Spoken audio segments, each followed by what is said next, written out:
Recording. Hello for the purpose of the recording. This is tonight's session on World Book Day books. So I've got the focus books, and then I've also got a selection of books that I think are either similar or a next stage on from the focus books, so that when you're thinking about what to sell, you can also think about if someone wanted the focus book, what else might they want? Or if they've already read that one, what else might they like? So hopefully it'll be a kind of general overall product knowledge session. There's some fiction, some non-fiction, some aimed at nurseries, primaries, secondaries. So hopefully there is something for everyone. And to be honest, a few of the series I wasn't actually too familiar with myself. So hopefully, even if you've been a partner for ages, you will still get something from this session. Karen, as I can see you, and I know you to pick on you, could I please make you co-host to let people in? Well, thank you very much. Okay, so I will share my screen and get started. So I've got stuff on a PowerPoint, but then I'll also be showing you all the books as well, so you can see them in the flesh. So the first selection I'm going to be showing you is early years, so suitable for nurseries.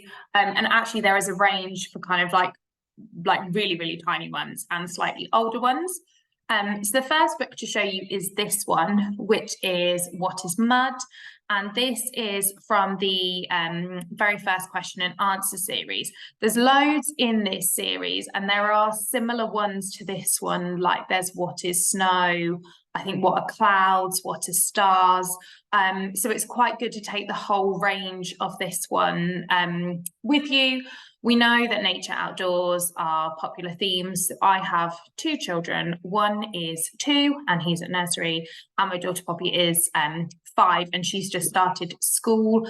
They both do forest school and nursery and school, and schools I think are actively, and nurseries, trying to educate children on the world around them a lot more than probably they did when we were at school.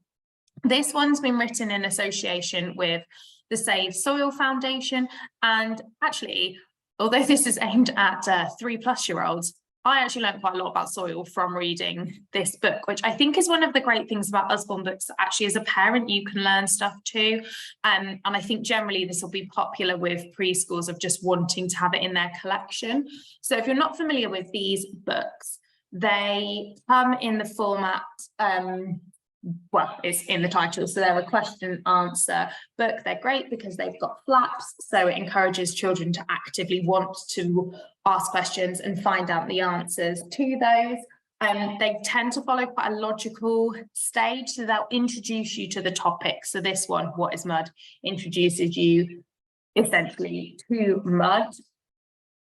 Then it talks about like the components that make up mud, and then it talks about why we need it. So the kind of like basic things of, if we didn't have mud, we wouldn't have food, food that grows in the ground, but also we wouldn't have the food to feed the animals to produce the other food, and kind of like facts about how the food takes the nutrients from the soil, then it puts those nutrients into our body, and that's how we develop. It talks about like other purposes of mud, like filtering water, homes for animals, storing carbon to protect our planet, then how we can help it. So Usborne books tend to be quite positive, so they're always focused on what you can do to make things better, and they tend to focus on quite small, like achievable things, like making your own compost or exploring mud or talking about it, that children could actually do. And then it kind of gives you more purposes of mud as well. For a topic that I thought, I have to say, I wasn't fascinated by, this book is really, really brilliant.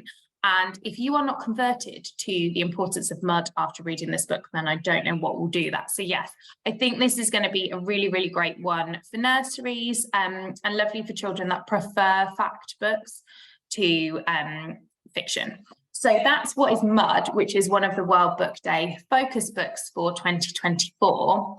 And if you're looking for something to take alongside it that kind of works in a similar way, I really like this series, which is the Peep Inside series. There are loads and loads of different topics, but I focused on the nature ones, mainly with the link to mud, but there's, like, to be honest, Peep Inside pretty much anything. There's a lot of vehicle based ones that my son is very into. But there are a couple of nature ones. These are a little bit different to read because they follow more of a narrative. So I think, again, obviously it's going to depend on what the parent wants to read to their child, but I feel like these are like a softer fact book in that it goes through more of a story, but you learn the facts as you go through the story. So like this one talks about all the different things that you can find in the pond, and it asks questions to encourage children to want to learn the answers, but they're a little bit softer than the question and answer series and a bit more subtle. So they'll have questions like, and what's this hiding behind a stone? And then you can peep and find out the answer.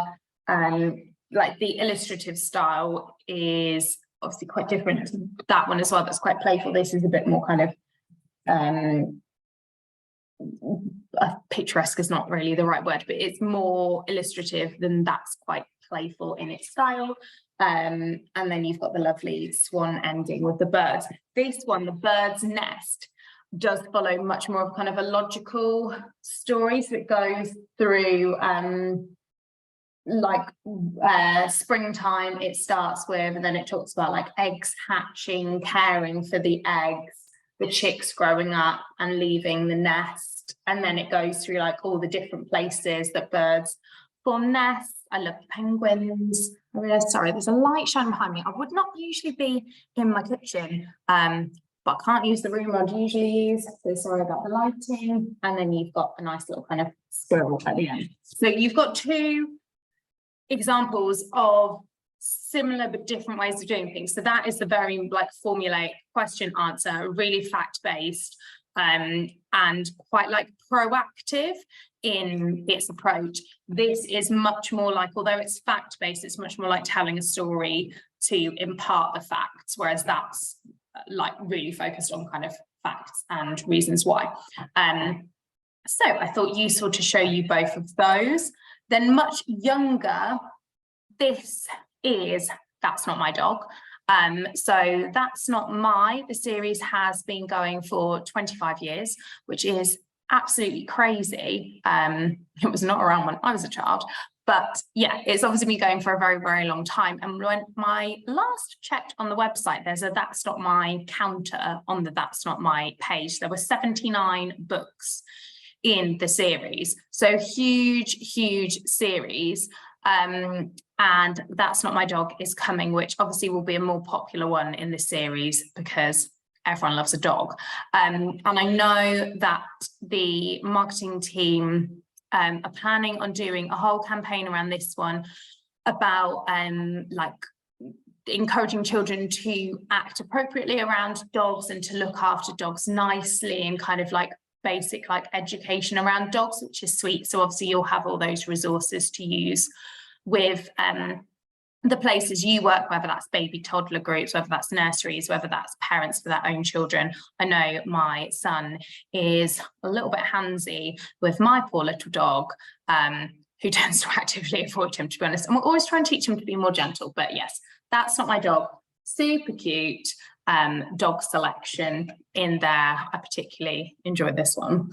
Quite a scruffy one, like a sleepy dog, and then a nice fluffy dog at the end. So really, really lovely book. And I think this series is great because people can discover That's Not My books. They're absolutely everywhere. But you know what? That is a brilliant thing, because other retailers will not sell people the full range of this book. So whatever the animal pretty much they think of, you will be able to provide them with that book. So that's Not My, which leads me on to this series, which I know some of you are huge fans of. I can see Carrie's on this call. I think she is one of the queens of the Don't Tickle, sells them in their hoards. These books I have seen firsthand when I've had the privilege of going to partners events.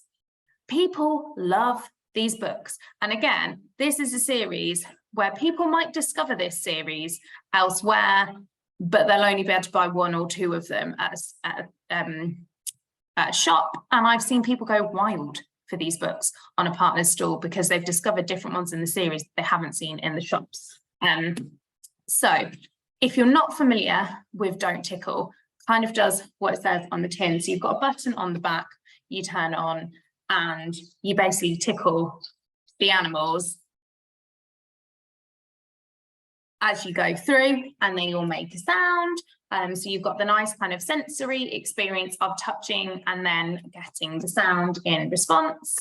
And then at the end, you have a button, which I'm not going to press because it's quite lengthy. You press the button, does a little song, and all the animal noises come together. So there are, you know, I can't remember, I want to say something like 17 of these. So you've got your more kind of like fantasy animals, like a dragon. And then we've got loads of these in my house because my son loves them. You've got like a bear. There's 2 different dinosaur ones. There's dinosaur, there's T-Rex. They're bringing out a more farm-themed one next year, which I'm sure will be really popular. I realise they're literally right in front of me, aren't they, on the screen of all the different books. But yeah, these ones are great. And I think customers like the fact they do a bit more. And I would say you might have different opinions. Please do share them in the chat. I think these last a bit longer for your children than the That's Not My do. So my son still likes these books. I would say he turned 2 in September. He's not really into That's Not My anymore. He grew out of those a little while ago, whereas these ones he is still going strong with. So I think if parents are looking for more value for money, although these are more expensive, they obviously do more because they make all the sounds and it's more of a full sensory experience for their children. And also I do think these last a bit longer in terms of children's interest levels. And to be honest, my daughter is 5. She enjoys like dancing to the song at the end still. So they're quite a nice sibling choice for an older younger sibling to enjoy together. So yes, I would say don't fear the price point of these. These are obviously a lot more expensive than the That's Not My, but I think people really love them. So definitely worth selling those. What I will say about the That's Not My, might just be my kids' nursery, but they have so many That's Not My books at their nurseries. So I think establishments themselves also like buying those books to having them for children's sensory development. Next is one of my all-time favorite series. Some of you have heard me talk about this series far too often, but I'm going to talk about it again. So this is one of the focus books for World Book Day, and it is Sharing for Sheep, which I think is an absolute triumph of a book. This is, I think, the 5th one in this series. You've also got Kindness for Koalas, Politeness for Penguins, Helpfulness for Hippos, and there's a llama, I think it's called Listening for Llamas, coming out. And basically they all have a moral message, but they are the most amazingly written books ever. So these are very similar. If you have customers that where their children like the Julia Donaldson books, then they will like these, or if they like the Rachel Bright books, they think they feel really similar to this.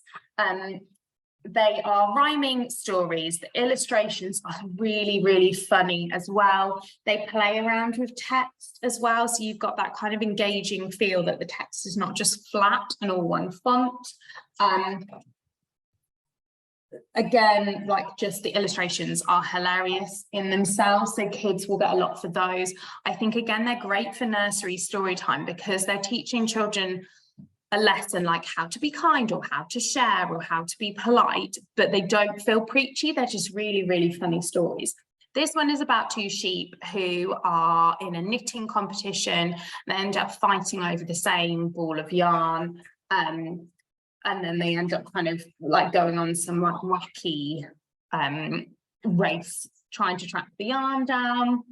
And then in the end, they learn that the best thing they can do is share with each other.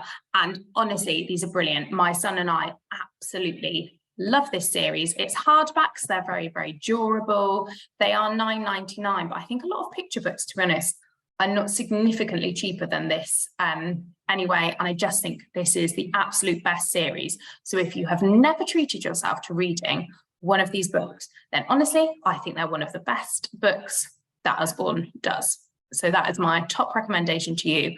Get yourselves on the Good Behaviour Guides. don't be put off by the fact they're called good behaviour guides, because they're just really, really funny stories. And I think we don't have anything like this. And yeah, people love Julia Donaldson and Rachel Bright, and they will love Xana's books as well. On that note, a kind of a vague comparison is these ones, the Miss Molly's books, which I have to say I don't like as much as the Sharing for Sheep, Kindness for Koalas, mainly because they don't rhyme, and I find younger children love a good rhyme.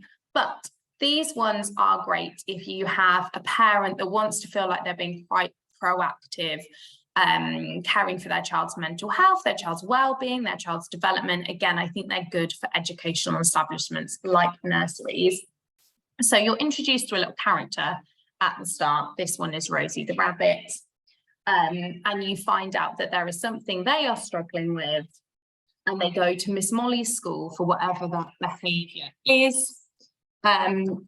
And then this one is all about confidence. So it goes through loads of steps of how to be more confident. So it's quite practical in a way. So although it's a story, you kind of feel like you're learning how to support your child to be more confident. They're learning how to help themselves to be more confident throughout. There's a whole host of cute animal characters to meet. And it gives them loads of strategies for behaviour, which I think is just really useful. So it's a good way for children to kind of become more self-aware, learn more about themselves. Great for parents as well to kind of learn as they're reading with their child. And because it is a story, it's kind of more of a subtle learning process. So I think, yes, similar in that it's for the same age group, same price, hardback, same size, and they explore different topics. But this one is like a funny rhyming story. This one is much more focused on like children and their behaviour and how do you support them in those behaviours. So that is Sharing for Sheep and Miss Molly. So those are all the early years focuses. Obviously, there are so many books that you could choose to take with you to your World Book Day events, and we all know I could talk about them all night, but I think no one needs that. So I'll move on to primary, and the first focus book I've got, I realise I've just piled books on top of other books, is this one, which is the Usborne Book of the Body and How It Works. So Usborne has loads and loads of body books, and sometimes I think it's hard to differentiate which one would work for which customer. So this one is, so it's more of a story form. There's no flaps. It's quite long actually in its coverage of the body. So you've got two characters, Sammy and Simran. And they have the little owl who guides them through learning about their bodies. So it compares your body to a giant factory and all the different parts of your body that work together to make your body work. Again, to be honest, I learned stuff about my body from reading this book. And it goes through all the different body parts. You've got kind of key fact areas like the amount of muscles and bones and how they work. And it's basically the children asking the questions that your customers' children or your children might want to ask. And then the owl answers them and talks them through the whole process of the body. Like basically anything you could possibly want to know. It follows quite an easy narrative style. I wouldn't say you can necessarily flick and just, I mean, you could flick and just open on any page, but it seems to follow quite a logical series of questions where they want to find out something else about their body, then that leads them to question something else about their body. But anything you could possibly have covered about your body, they cover. I quite liked this page at the end where it talks about how experts find out more about our bodies, so how they can check and look inside them. And then they've got some fun facts at the end, like your hair is strong enough to hold the weight of 2 elephants, for example, or signals going along your nervous system can reach speeds 5 times faster than a cheetah runs. And you've got a nice index at the back and some quick links too to find out more. So this is aimed at 5+, and it's just a really kind of different way of learning about your body. I know most children love a flat book, but some children do prefer stories. Like my daughter's not particularly keen on non-fiction, so I think this would be a better way for her to learn about her body by feeling like she's learning through a story. So that's the Book of Your Body. So that's an inside page from it. And the one that sprung to mind for me because of the style of the book is this series, the Can We Really Help the series. So this is a great series for environmentally conscious children that want to learn more about the world around them and what they can do to help their planet and look after their planet. I really like this series because I think the narrative style is really lovely and the illustrations are great. So this one, some children are just playing at a beach, and then they discover a message from the dolphins that ask them to meet them. They meet the dolphins, and then the dolphins ask for their help, and then they go on this journey where they learn all about the problems with plastic in our ocean, the problems with pollution, and then it kind of goes really deep into like why. So I feel like children always have an additional layer of questions. I sometimes struggle to answer all my daughters, but this goes so deep into the why, but in a really great storytelling way. The illustrations are absolutely beautiful. So it gives you kind of lots of facts about the ocean, why it's critical, what are the problems with different things. Other things like it's quite balanced as well. So it talks about fishing and saying that actually not all fishing is bad. Fish are really good for you to eat, but you need to do it in a controlled way. Loads of interesting facts. Again, I also put something from this book about like how we're connected to the sea and the impact of the sea on our world. And then they go into like examples of what they can do to make a positive impact. So again, you kind of got all the like, what are the problems, but then it doesn't just leave it there, it leaves it on the positive note of actually you can do something, you can make a difference. It gives you examples of where people are making a difference in the world. It gives like real world examples of what's happening, and then examples of what the children say they want to do to make a difference. Again, you've got a glossary at the back, which I think is really great for children to know how to use books to find things out and not just the internet. And you've got links to quick links as well. These are aimed at 5+, but I think the vocabulary is quite sophisticated, which again is great that these books are helping children to broaden their vocabulary, but giving them the context to understand what all those words mean. Again, I think these are really popular with schools. They're great for the library, but I think actually as a parent, you would probably enjoy reading this to your children as well. And I think it's just a really clever way to learn about our planet, but feel like you're enjoying a story too. So if you're not familiar with this series, I think it's a really great series. And they've done a bind-up, which I don't have with me, called Can We Really Help the Planet, which combines all 4 books. So 4 or 5, should know, can't remember really, sorry, but I will check that. But it combines all the books in one, which is a kind of really nice gifty item. So yeah, I would say if you're not familiar with these, then definitely give them a look and have a good flick through, because I think they're actually really great books. The next one, I'm sure if you have been a partner for a while, this is your bread and butter. If you are new to the partner world, do correct me in the chat if you disagree, but I would say if there is one thing you should take to a primary school, or indeed a secondary school if you're going to one, it is this series. So there are 4 in this series and there are more coming out. Goblin's Revenge isn't out yet, that is coming out early next year, I believe February. So if you're not familiar with these books, they're quite a nostalgic feel, I think. So I'm sure everyone remembers from their childhood reading the books where you choose what happens next in the book. So for example, This one, you've got two options. So your path takes you past a little bakery. Freshly baked bread rolls are resting on a tray on the windowsill to cool. There's nobody around to see you and the bread smells wonderful. To steal some bread, turn to 288. To leave it and carry on, turn to 37. So you can choose your own adventure the whole way through. They are dice-based books, so there are kind of dice involved in them. There's puzzles to look at and solve, which now I'm not going to be able to.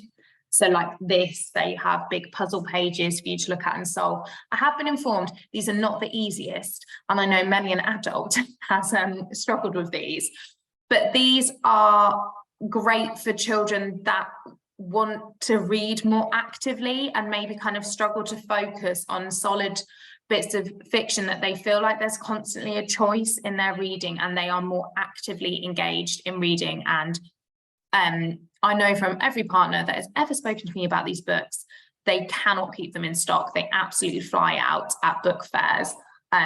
Luckily, I remember when we first came out, it was ages between the first one and the second one. You just had one to offer. So if you were going to repeat schools and people were like wanted more, they didn't have more. Now you have more to offer. But yes, if you're not familiar with the game books, then definitely familiarize yourself with them. They are older, I would say, in terms of reading age, reading ability, the difficulty of the puzzles. So you are looking at the later end of primary and secondary school for these ones. But yeah, absolutely fantastic. They're £7.99, so they're less than £10, and just a lot of joy. And also you can read them again and again and again, because you can choose different options each time to try and work your way through the book. So yes, I think these books are absolutely brilliant. There is a much younger version that has just come out, which is The Puzzle Adventures, The Missing Unicorn, and there is another one coming out later on next year, which is even younger still. These aren't a choose your own adventure, but they are a more active read. So you need to follow these from page to page. You don't kind of pick the page and flick through. But these ones, the puzzle adventures, there are more coming, and they're all exploring a different historical period. So the characters go back in time to the period, and then they have to try and solve the puzzle to get back to the present. So you've got lots of different things. So you've got some that are text-based and you need to look in the picture to find the answer. You've got some comic strip style reading to mix it up. Again, there's a picture-based question. I think most of them are picture-based actually, aren't they, on reflection. You've got to kind of decipher messages, work those out. These, I know people have said with their children, these aren't particularly challenging. So if your child is, I think this is recommended for 7+, if your child is quite a confident reader, they're not going to find this too difficult.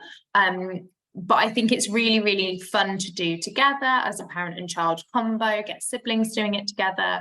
And they're just really fun, easy, engaging books that, again, are great for children who maybe aren't particularly into fiction or just need a bit more from a book and kind of find it difficult to maybe escape into the story. This, they are actively having to do things on each page to find out the answers and solve the mystery. So that is a younger version, which I think we were definitely lacking, because I know there's been instances where children have really wanted this, but their reading age isn't quite there, or they were just a bit young. And this is where your puzzle adventures come in. Next is one of my other favorite, I'm probably just going to say everything's my favorite series, but this one is also excellent, which is 24 Hours in Antarctica, is one of our focus books for World Book Day. So these books are absolutely amazing. There's quite a few in the series now. So there's Stone Age, there's Jungle, there's Space, there's an Oceans one coming out, and they quite literally take you through 24 hours in whatever the location is. And you follow like the story of some characters through the book. Again, these are really great for reluctant readers because the text is really broken up into kind of a combination of comic strip style. You've got more fact-based, solid pages. So you kind of have like complete fact pages. Then you've got comic strips. Again, it's quite a graphic novel-y style, I think, but obviously you're learning a lot of facts along the way. And again, I think it's that quite subtle learning that if you said to a child you're going to read a fact book about Antarctica, they might not be that keen, but this is that real subtle learning that you just feel like you're reading a story, but actually by the time you finished it, you would know so many facts about Antarctica. Again, it's that kind of like, there's not the pressure of reading this because there's so many pictures and the pages are so broken down. I think it's a really great way to get kids into reading who wouldn't traditionally be into reading. There's a nice timeline bit. You've got at the end, you've got a glossary and an index. So again, children can self-serve to find out the answers to things themselves. They can look up parts they're particularly interested in. They can find out the definitions of words themselves. So it's just encouraging that level of independence as well, that they can, again, get all their information from books. Although having said that, there are quick links for these books as well. So yeah, if you're not familiar with this series, we sell loads and loads in schools. They're really, really popular with teachers, but also I think they're really lovely presents as well. My nephew's a little bit young for this book, but he loves the facts book, and I can see him being really into these when he gets a little bit older. So that is 24 Hours in Antarctica. The comparative one, I know lots of you put the 24 Hours books alongside these books on your stalls, and I know people have said that seems to work really well for them. So these are Usborne's graphic novels. They are paperback. They are, yeah, what they say on the tins. They're adaptations of well-known stories. And I think these are also really, really great for particularly in secondary schools in the curriculum. There, in UK schools at least, there is a focus on like the literary canon and the expectation that children will read classic texts. Sometimes they're quite hard to get into, but these books are a great way of children accessing those books and enjoying the stories, because essentially they're really great stories. It's just the way they've been written was written for an audience hundreds of years ago, not necessarily a child reading them now. So I know these go down really well at events as well. Kids are obviously quite into manga, comic strips. And again, it's that unpressured style of reading that you don't feel overwhelmed before you've even started with a page. There are loads of different ones. The Shakespeare's, quite a few of the Shakespeare's have been done, again, really popular with schools. I think Dracula tends to be a good one because obviously there's that fascination, and particularly as we've just had Halloween, I feel this is always a good one to recommend. Obviously, that won't be the case for World Book Day. So there's Robin Hood, I think whichever, also got Three Musketeers. So yeah, highly recommend. Have a look at the graphic novels. Again, I think these are quite good ones if you are having meetings with schools. Taking something like this in, I think, is really great to show our full range. I know the education groups that we work with want to know how books from the literary canon have been explored in different ways, and graphic novels is one of those ways to help children access those stories just differently. These are, I would say, the older end of primary and would work really well for secondary as well. So yes, graphic novels, I think, are a good alternative to the 24 Hours series, in that they're a really similar style. It's just obviously they are made up rather than based on facts. The next one is a hugely popular series, which is the 100 Things to Know series. So one of our focus books is 100 Things to Know about the unknown. There are, I can't remember how many 100 Things to Know there are. There's more than 10 now, on all different topics. So you've got like history, space, science, oceans, saving the planet.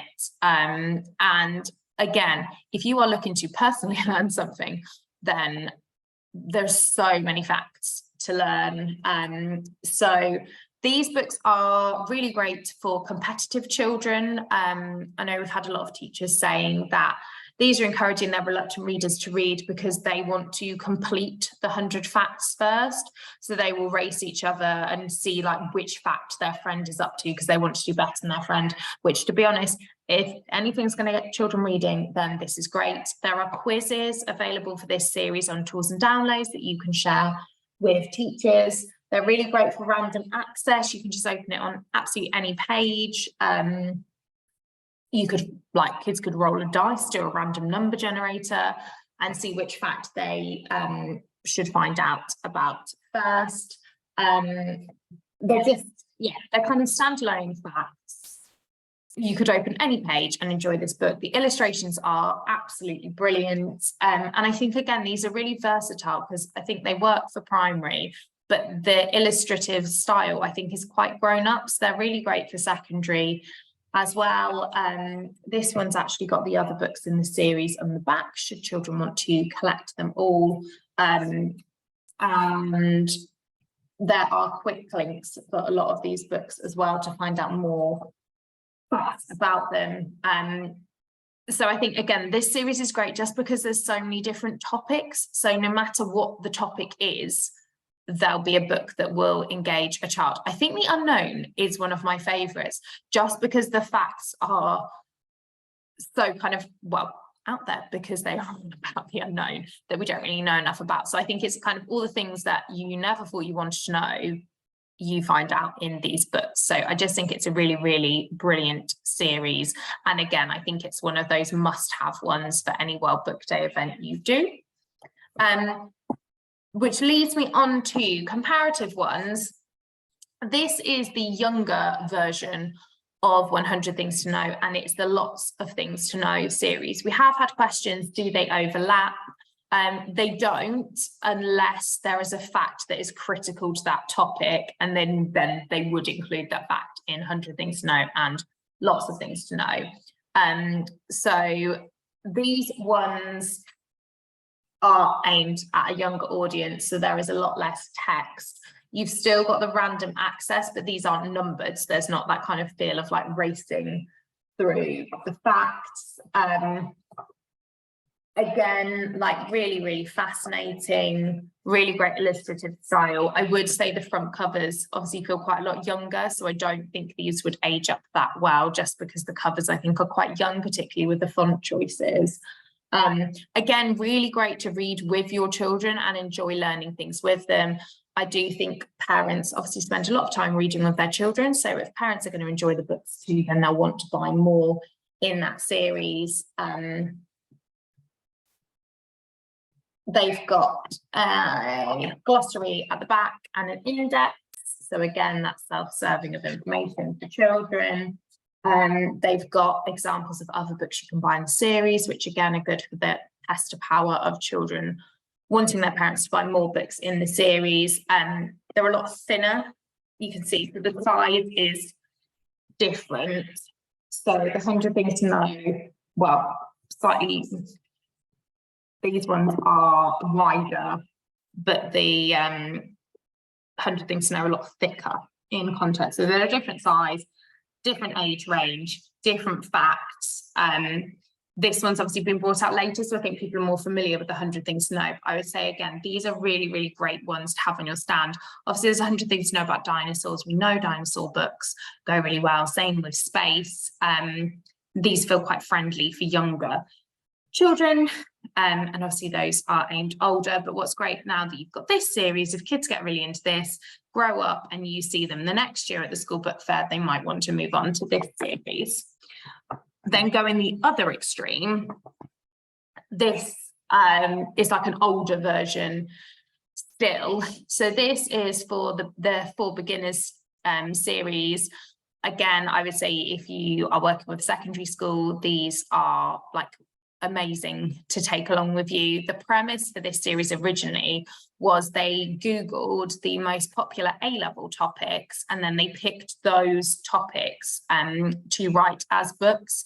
So politics was the first one. It won loads of awards, but there's been a lot since. This one's economics, and we've had a lot of interest actually from Pixel Secondary that we work with. Their maths teachers seem to particularly like the economic and the business one and the money one, just because of showing like the application of maths into the real world. So these books, the whole premise of them is breaking down complex topics into simpler terms, but they age up really well. So I think an 18-year-old would get a lot from these books. So they're divided into chapters, so you can choose which chapters to go through. You don't necessarily have to read it in order. They've got a glossary and indexing, quick links as well. Again, they're illustrated the whole way through, so it just feels a bit friendlier way to access a different topic.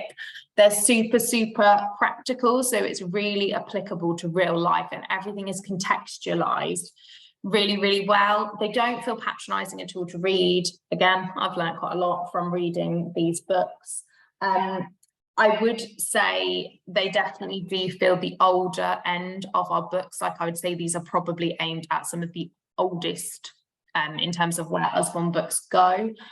They keep changing the age on these books. Recommendation, I would feel like you'd have to be a very able reader at late primary to access these and really kind of make the most of these. Again, please do put your comments in the chat if what your experience with these books are, who you think they work really well with.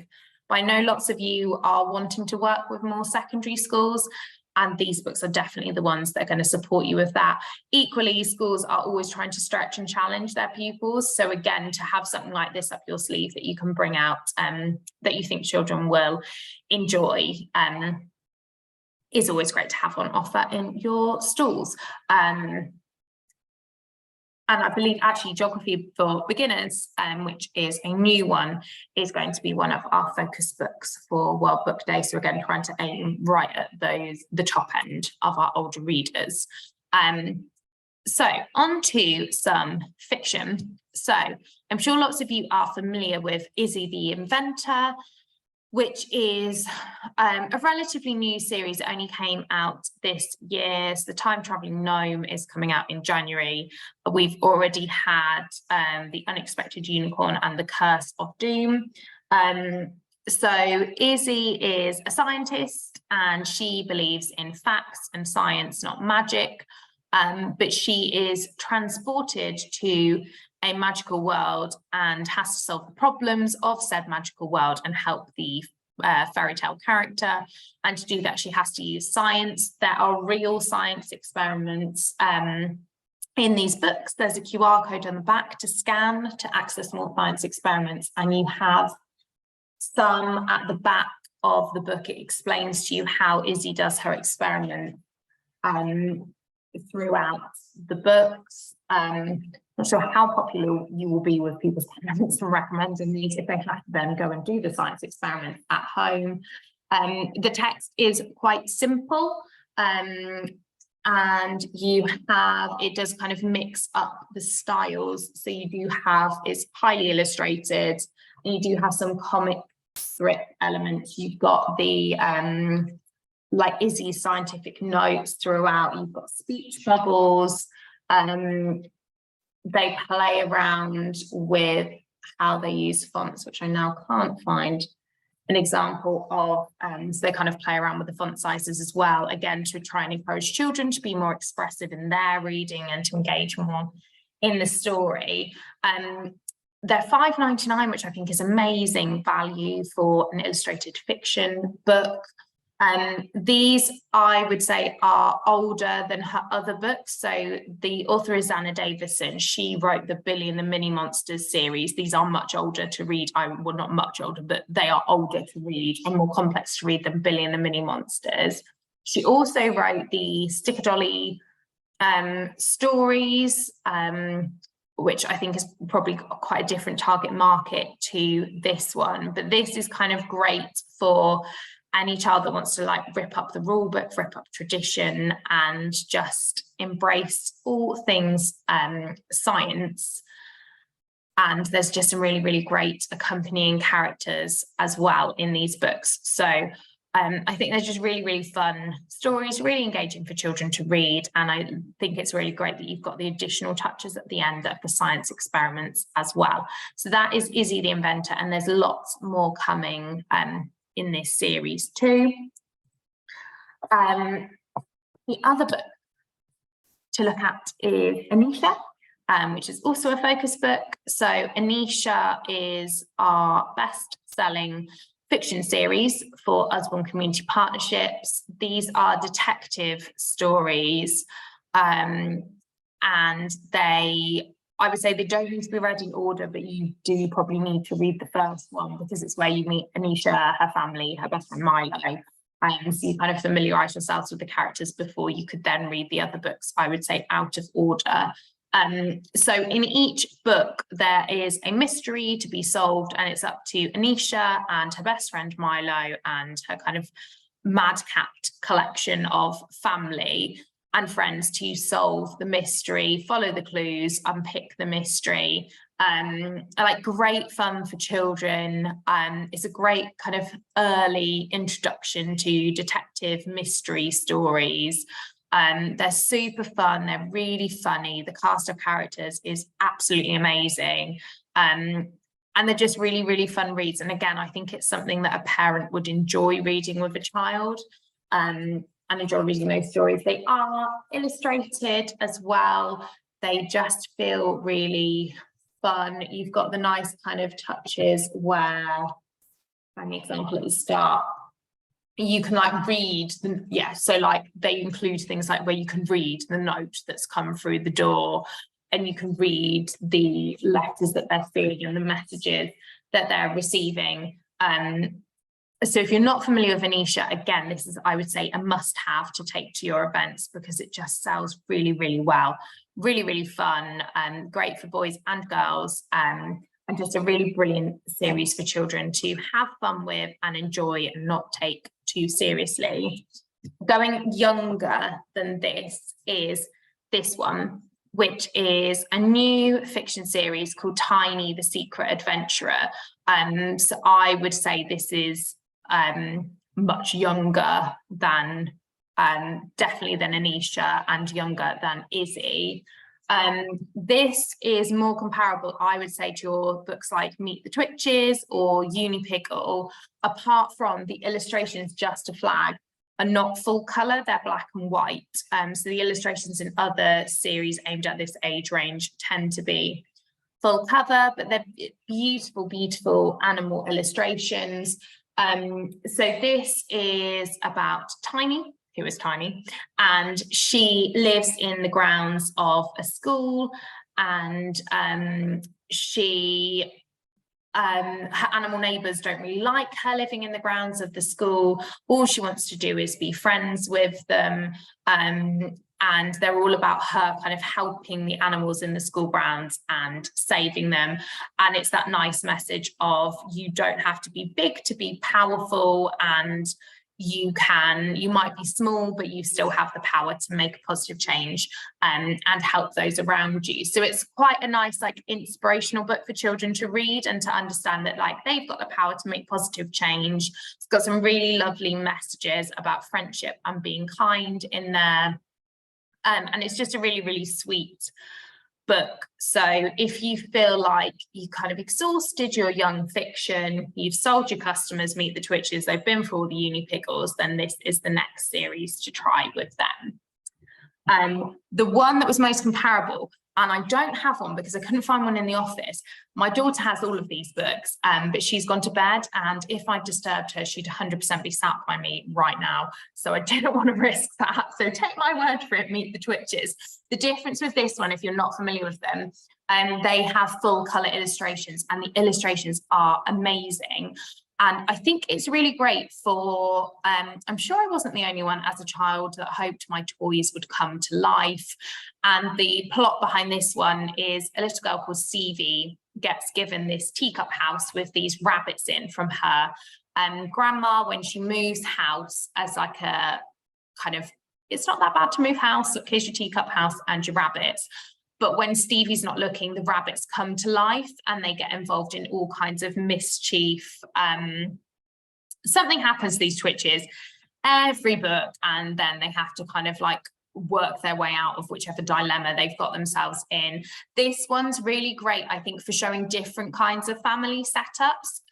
So Stevie's parents are separated, and her dad has remarried man, and her mum, I think, is well, it doesn't mention any other partners. So Stevie has her mum, and then she's got her dad and his husband.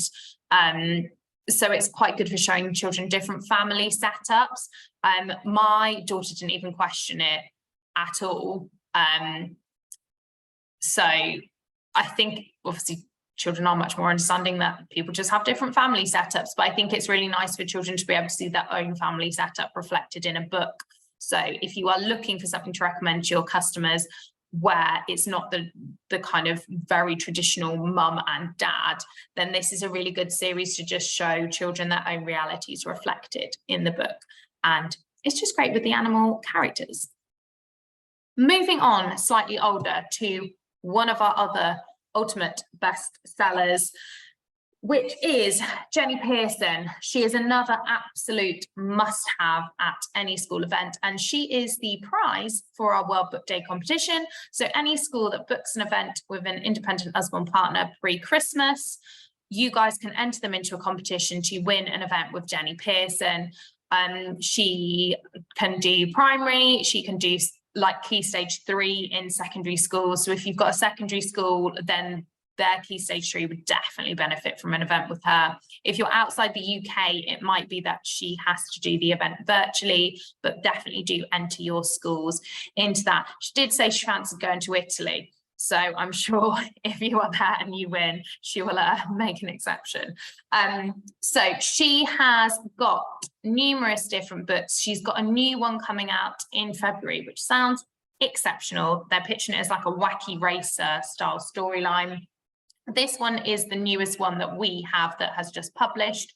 It's a bit sadder, I would say, than her other books have been.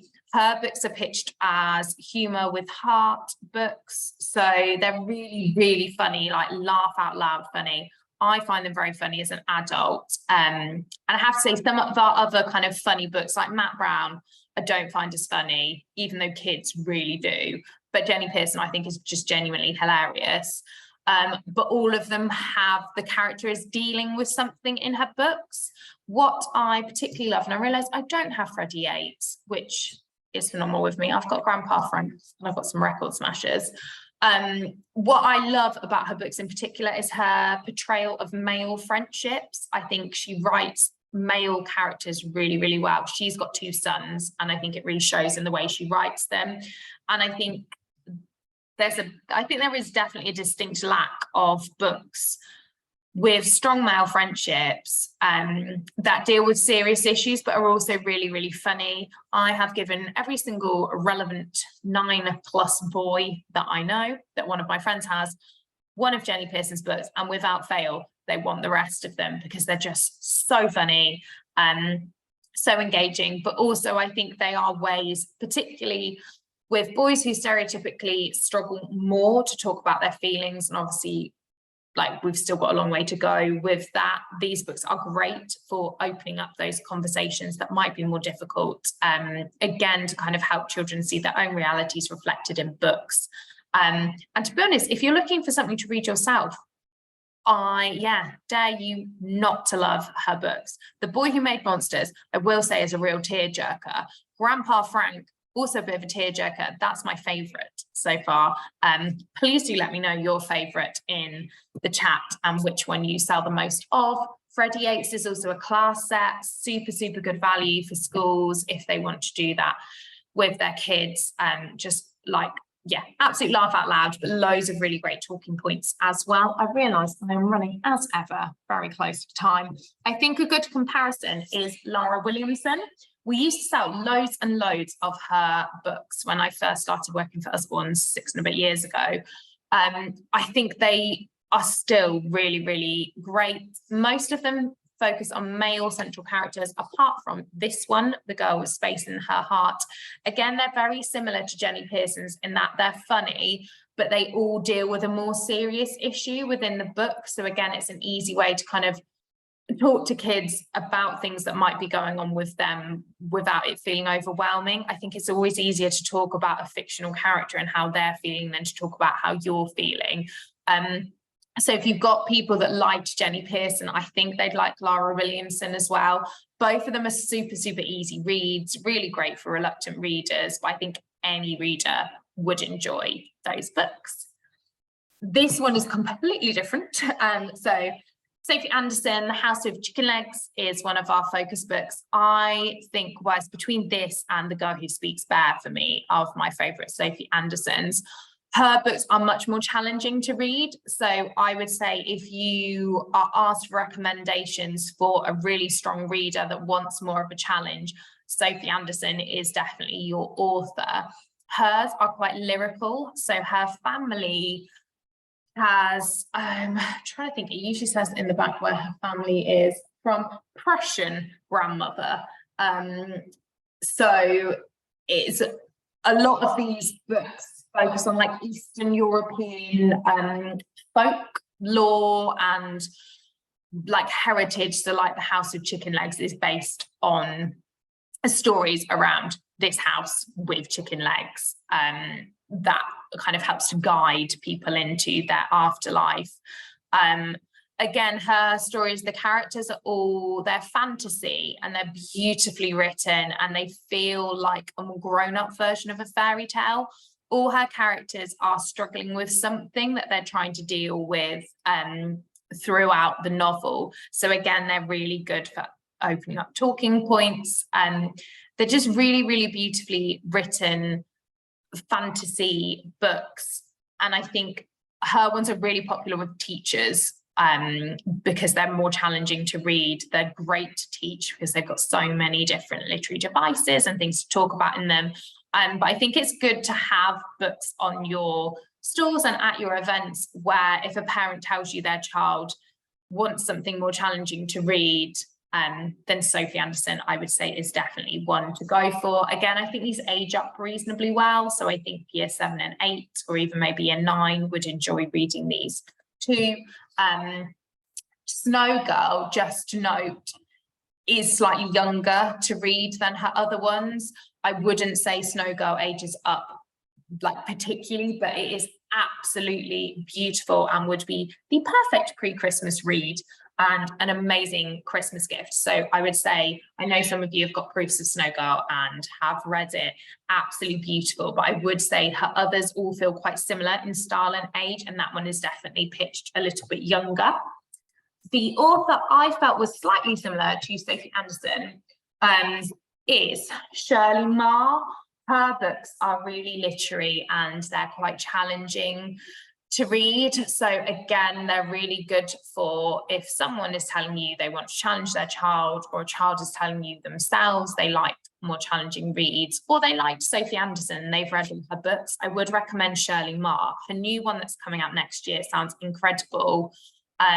They are like fantasy books that deal with real life issues. I'd say they feel a bit more, even though they're fantasy, they feel a bit more real life than Sophie's that do feel like older fairy tales.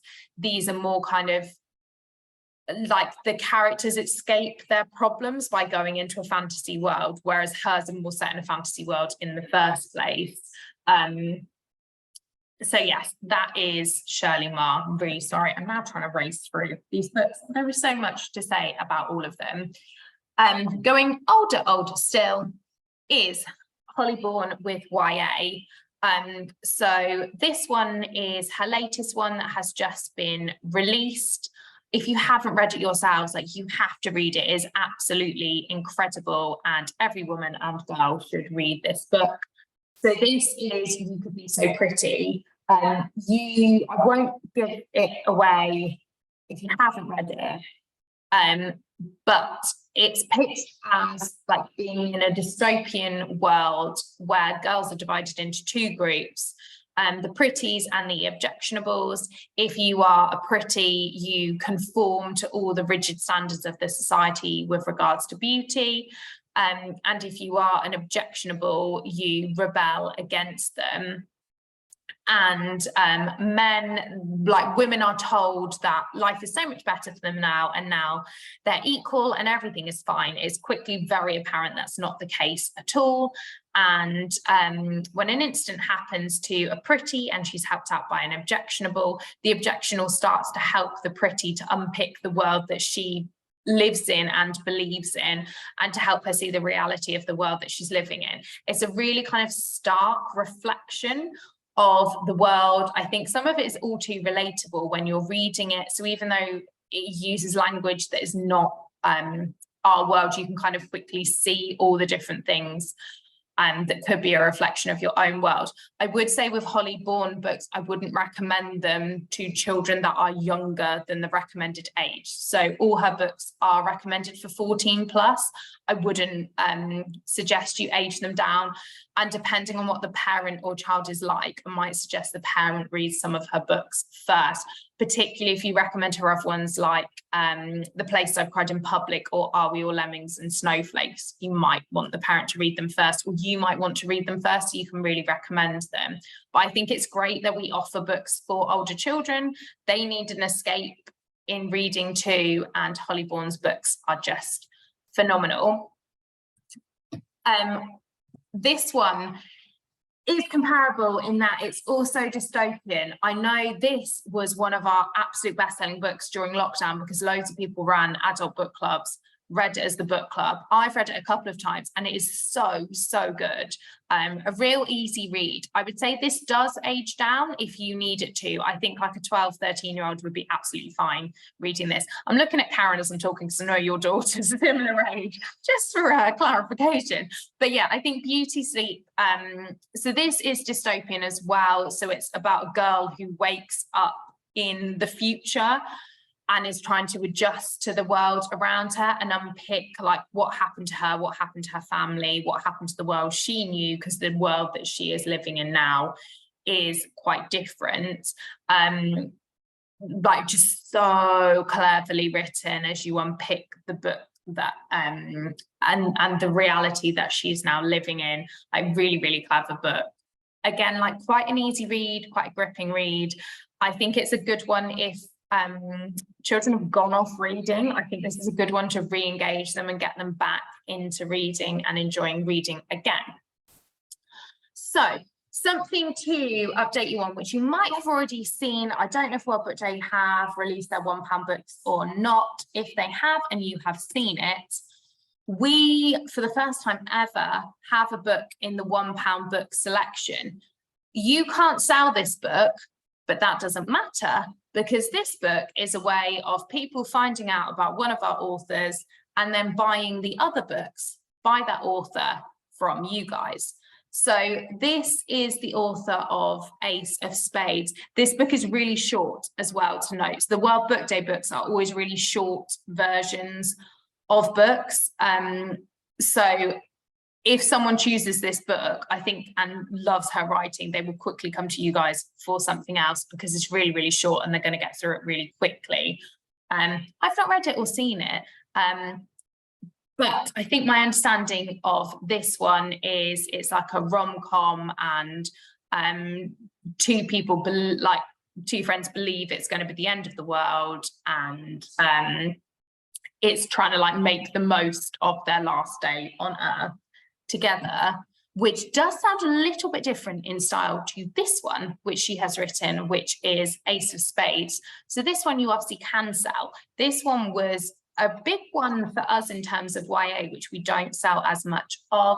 So this book is set in a private school. It's a thriller where the only two Black students in this elite private school find out that people are out to get them, and they're trying to kind of work out who is behind all the things that are happening to them, so they can make it stop. It deals with a lot of issues to do with like privilege, elitism, racism, And it's just a really, really clever, brilliant book. There's so many twists and turns.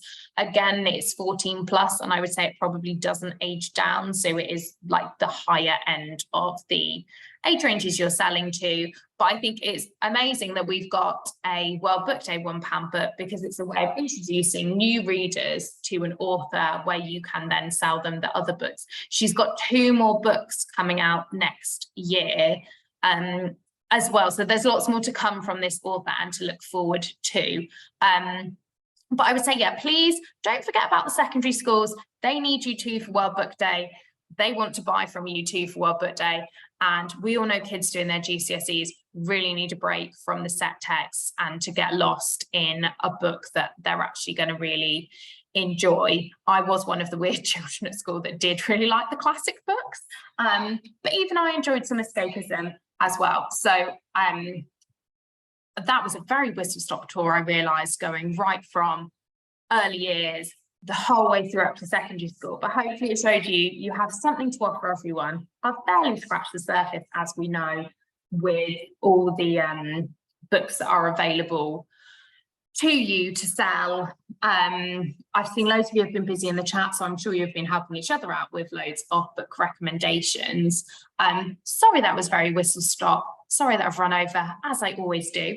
But I hope that was useful. And I'm trying to see if anyone has, I don't think anyone's asked any critical questions. If you have, I will look back through the comments and I will try to email you with an answer to the question if you have asked anything. I'm going to stop recording for the people